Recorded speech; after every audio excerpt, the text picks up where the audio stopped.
Salut catch addicté, bienvenue dans cette nouvelle vidéo, c'est Jimbo et je serai votre commentateur aujourd'hui. Et aujourd'hui on se retrouve pour un nouvel épisode de WWE News. Donc au sommaire de cette vidéo, donc on va parler de shows, de nouveaux stades, de retours, de catcheurs qui vont donc prendre du repos, malheureusement de licenciements et de pourquoi pas de potentielles réembauches de la part de la WWE. Vous êtes prêts? Que le journal commence!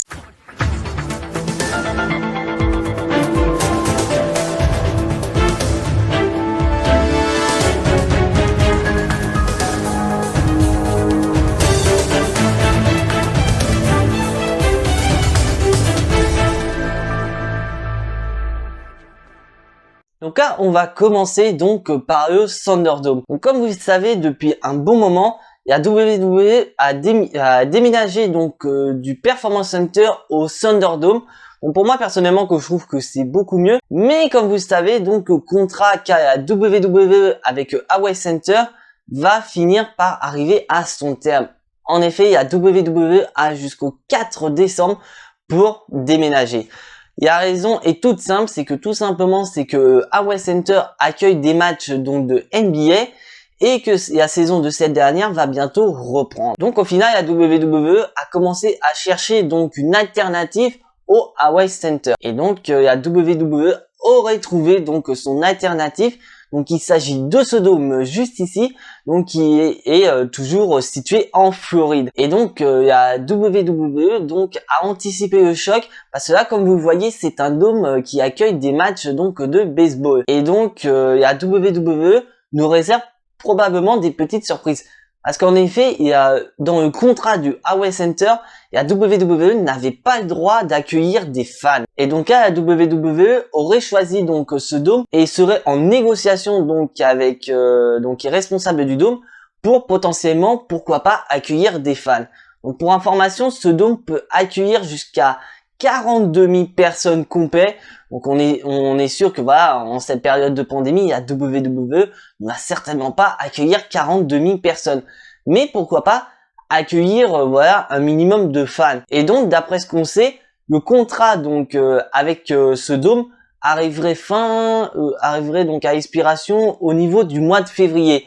Et donc réfléchissez, on a le Royal Rumble qui arrive au mois de janvier. Qu'est-ce que la WWE n'aurait peut-être pas prévu son coup de potentiellement voilà nous faire revenir quelques fans dans le but de voilà d'avoir le moment qu'on veut avoir, c'est-à-dire le Royal Rumble moment, c'est-à-dire les retours de catcheurs ou encore de catcheuses et les moments voilà de communion avec les fans, notamment pour les gagnants des Royal Rumble match. Donc là, on va parler d'un show qui a été confirmé.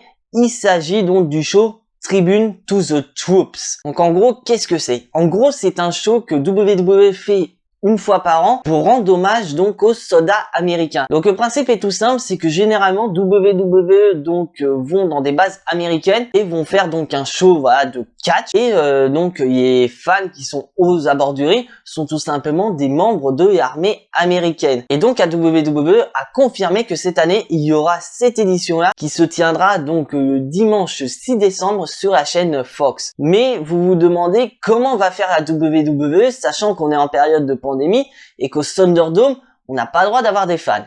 Je suis parfaitement d'accord avec vous, mais la WWE a fait en sorte voilà de respecter les règles tout en restant voilà dans le Thunderdome et de faire profiter aux membres de l'armée américaine le spectacle. En gros, le principe est simple, c'est que tout simplement, c'est que dans le public du Thunderdome, il y aura des soldats américains ainsi que des membres de leur famille. Donc ils pourront profiter du show. Mais je tiens à préciser que pour le moment, on n'a rien sur la carte. On ne sait pas s'il s'agit voilà d'un pay-per-view qu'aura mis en place la WWE en cette période de pandémie ou si c'est comme chaque année un show à part entière. Mais ce qu'il faut savoir, c'est que pareil, on n'a pas la carte, donc on ne sait pas si voilà ce sera des catcheurs de Raw ou encore des catcheurs de SmackDown. Après personnellement, comme c'est sur la Fox, je pense que ça va être des catcheurs de SmackDown qui vont être présents durant ce show. Mais on ne sait pas encore. Donc là maintenant, on va passer en année 2021 avec le plus grand show de l'année, j'ai nommé WrestleMania 37. Donc pour information, WrestleMania aura lieu le 28 mars 2021 à Hollywood à Los Angeles. Et donc WWE veut que son show ne soit pas le remake de cette année, donc c'est-à-dire d'un show sans fans ou encore un show au Thunderdome. Donc à la WWE, par l'intermédiaire, donc c'est Wrestle Vote, nous informe que des officiels seraient en discussion d'un potentiel report de WrestleMania.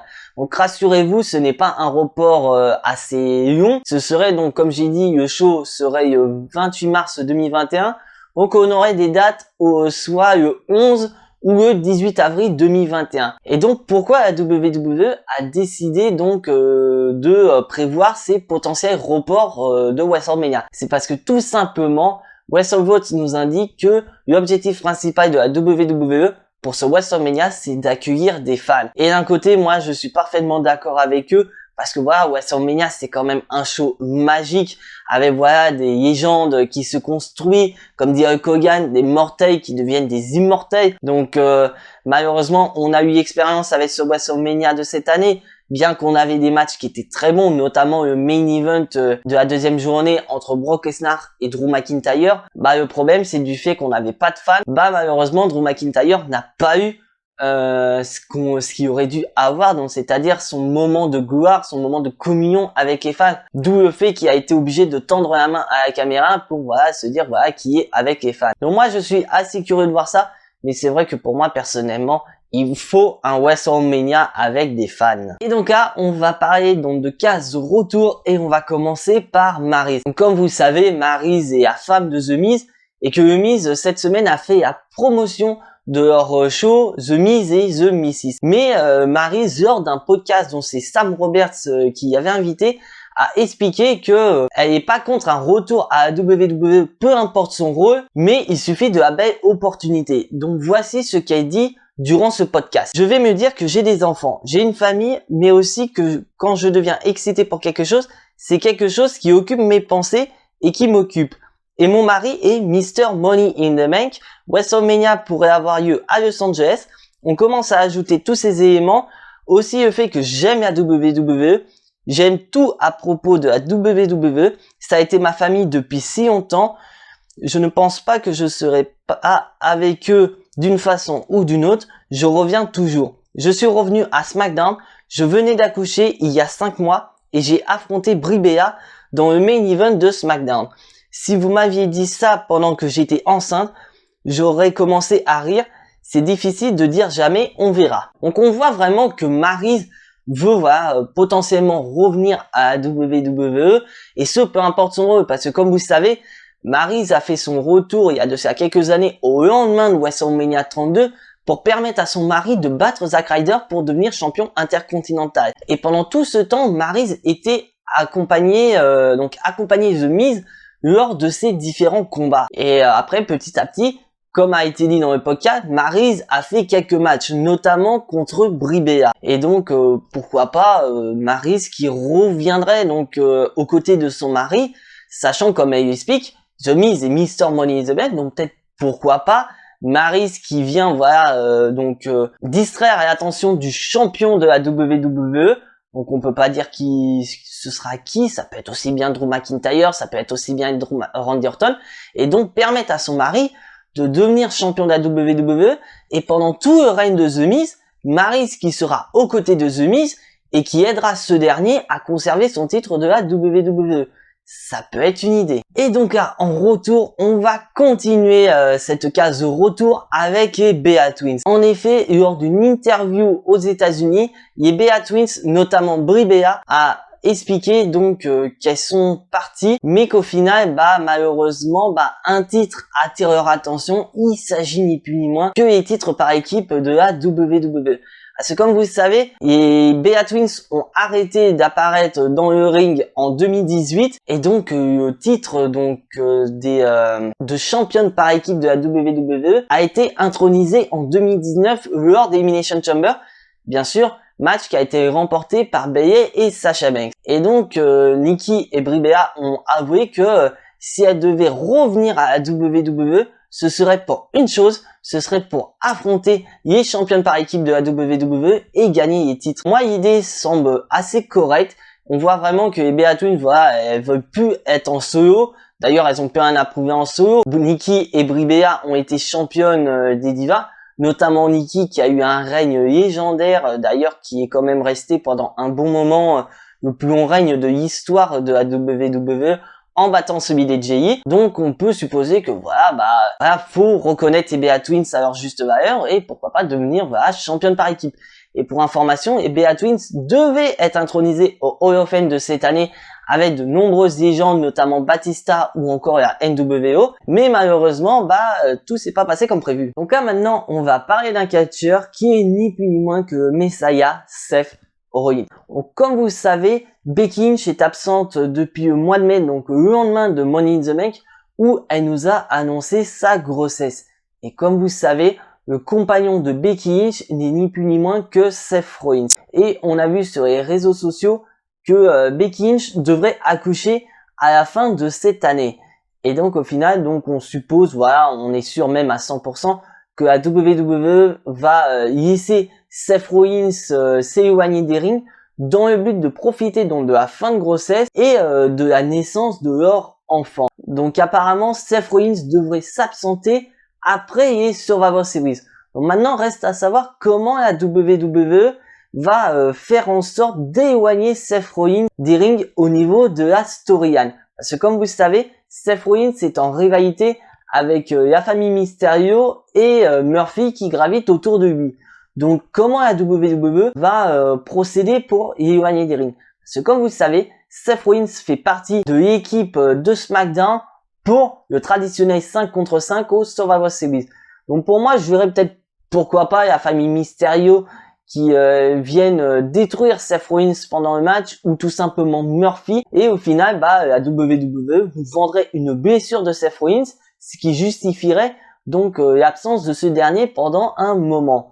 Donc après, restez connectés au Survivor Series car on aura peut-être des réponses à nos questions. Et pour info, les Survivor Series n'auront pas lieu ce week-end, mais la semaine prochaine sur le WWE Network. Et là, malheureusement, je vais mettre un peu de noir dans cette édition de WWE News car on va parler de licenciement. Donc comme vous le savez, depuis le mois d'avril, la WWE donc a fait beaucoup de vagues de licenciements, notamment cette énorme vague de licenciements au mois d'avril où de nombreux catcheurs ou même des officiels de la WWE ont été licenciés.